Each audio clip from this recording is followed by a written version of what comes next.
आज Doubtnut app download करें। Doubtnut पर अपने सभी गणित, रसायन विज्ञान, भौतिक विज्ञान और जीव विज्ञान के डाउट्स का करो सफाया। बस प्रश्न की फोटो खींचो, एक ही प्रश्न को क्रॉप करो और तुरंत वीडियो सोल्यूशन पाओ। अभी डाउनलोड करें। देखिए तो सवाल में दिया गया है कि μ1 और μ2 अपवर्तनांक वाले दो पारदर्शक माध्यम के बीच एक μ2 अपवर्तनांक का लेंस रखा गया है। अच्छा बच्चों, यहाँ पर सवाल में एक चीज थोड़ा सा करेक्शन कर लेना, μ1 और ये है μ3, है ना, इन दोनों के बीच में रखा गया है, चित्रानुसार रखा गया है। इन माध्यमों से गुजरने वाली प्रकाश की किरण भी चित्र में दर्शाई गई स्तंभ 1 में अपवर्तनांक में संबंध और स्तंभ 2 में रेखाचित्र दिया गया है, इन्हें मिलाना है। तो ध्यान से देखिए बच्चों, ऑप्शन इसमें किस तरीके से बनेंगे वो भी मैं आपको बात बता देता हूं। सबसे पहले अगर हम लोग देखें यहाँ पर, तो ये वाला होगा μ3, है ना, ये वाला होगा μ1, है ना, और ये वाला कैसा होगा बेटा, μ2। अगर हम ध्यान से देखें कि μ3 में से यहाँ पर थोड़ा सा है, अच्छा μ1, अच्छा ये वाला μ1 है ना, फिर ये μ3 है। ओके ओके ओके, आप ऐसा कर लीजिए जिस तरीके से ये बताए गए हैं ऑप्शन के अकॉर्डिंग, मैं आपको बात बता देता हूं, है ना, कि यहां पर ये वाला तो है μ1, है ना, ये है μ1, ये है μ3 और ये है μ2। सेम उसी तरीके से इधर के सभी में μ1 माध्यम है ना, और इधर μ3 माध्यम है, ये μ3 माध्यम है। ठीक है, आपको छोटे में दिखाई नहीं दे रहा होगा, मुझे भी नहीं दिख रहा था इसीलिए मैंने बताया। और इनका सबका μ2 है ना, इनका सबका μ2। ठीक है, ये μ2 इस तरीके से है। अब आपको ये चीज बतानी है कि सबसे पहले जैसे कि ये वाला जो है P वाला, है ना, P वाले के लिए अगर मैं देखूं तो P के लिए देखना ध्यान से कौन कौन से होंगे, यानी कि हमें बताना है कि किसके लिए μ1 बड़ा है, कहां पर μ2 बड़ा है, ये कुछ इस तरीके से हमें शर्तें लिखनी है।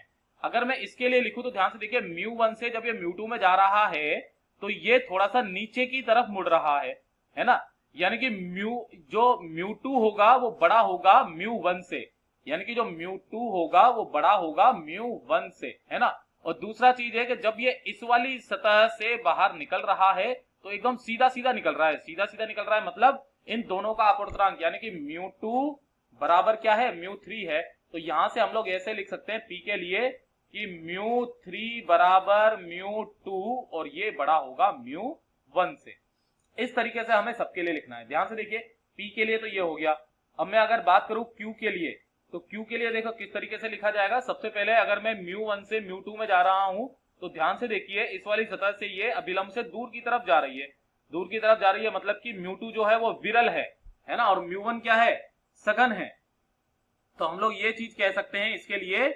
और फिर इसके बाद में फिर से वापस ये क्या हो रहा है, देखो अभिलंब से दूर जा रहा है दूसरे वाले के लिए भी, यानी कि ये इससे भी कम होगा, यानी कि ये μ3 सबसे विरल, उससे सघन μ2 और उससे सघन μ1। तो हम लोग ये कह सकते हैं कि μ3 जो होगा वो सबसे छोटा होगा, μ2 उससे बड़ा होगा और μ1 सबसे बड़ा होगा। तो ये Q के लिए हो गया। इसी तरीके से हम लोग R के लिए लिखते हैं, है ना।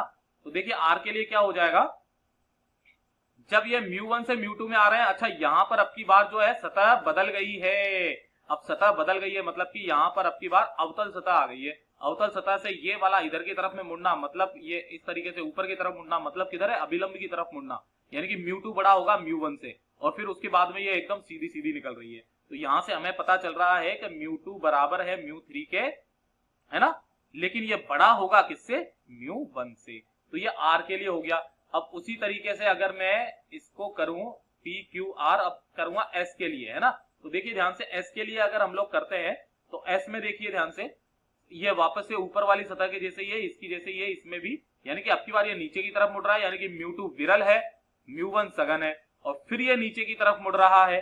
तो यहां से हमें ये तो पता चल गया ये इससे भी ज्यादा विरल है, यानी कि जो इसके लिए होगा सबसे बड़ा जो होगा वो μ1 होगा, फिर उससे छोटा होगा μ2, फिर उससे भी छोटा होगा μ3। अब उसी तरीके से अगर हम लोग देखें S के बाद में T को, तो T को तो बच्चों आप खुद से करेंगे तो बहुत अच्छा लगेगा, फिर भी मैं बता देता हूं। ध्यान से देखिए, एक जैसी सतह है, ये नीचे की तरफ जा रही है, यानी कि ये विरल है ना, और μ2 के बाद में जब μ3 में आ रही है तो एकदम सीधी सीधी जा रही है, यानी कि μ2 बराबर μ3 है। अगर सीधा सीधा जा रहा है बिना किसी विचलन के तो दोनों का अपवर्तनांक बराबर होगा, और ये वाला विरल होगा किससे, μ1 से। तो यही इसका जवाब है बच्चों, और इसी तरीके से इसका जवाब देना है। तो जो भी ऑप्शन में ये मिले वही आपका ऑप्शन सही है। कक्षा 6 से 12वीं से लेकर नीट, IIT, JEE वो एडवांस के लेवल तक 1 करोड़ से ज्यादा छात्रों का भरोसा। आज ही डाउनलोड करें डाउटनेट ऐप या व्हाट्सएप करें अपने सारे डाउट्स 8400 400 400 पर।